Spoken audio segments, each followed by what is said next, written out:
145 சங்கீதம் 18 வசனத்தை வாசிக்கிறோம்.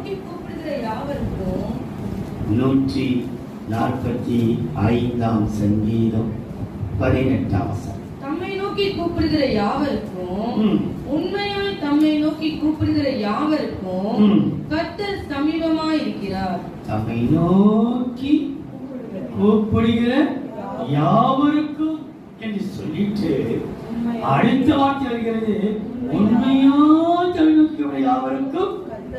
அப்ப 2 கூட்டம் இருக்குது. ஒரு கூட்டம் அவரை நோக்கி கூப்பிடுகிற கூட்டம். ஆபத்து, பிரச்சனை, தேவை, குழப்பம், போராட்டம் வரும்போது அவருக்கு கூப்பிடுவார்கள். ஆனா அடுத்த கூட்டம் சொல்லப்பட்டிருக்கிறது, உண்மையாய் தவிர்க்க. அப்ப 2 பேருக்கு பதில் அளிக்கிறார். 2 கூட்டத்துக்குமே அவர் சமீபமாய் தான் இருக்கிறார். அவர் பட்சப்படவில்லை தேவன் அல்ல.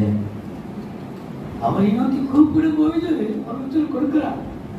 ஆனா உண்மையா அவரை மாத்திரம், உண்மையா அவரை மாத்திரம் கூப்பிடுவதற்கு கத்திருக்கிறாரா? பக்கத்தில் கேட்க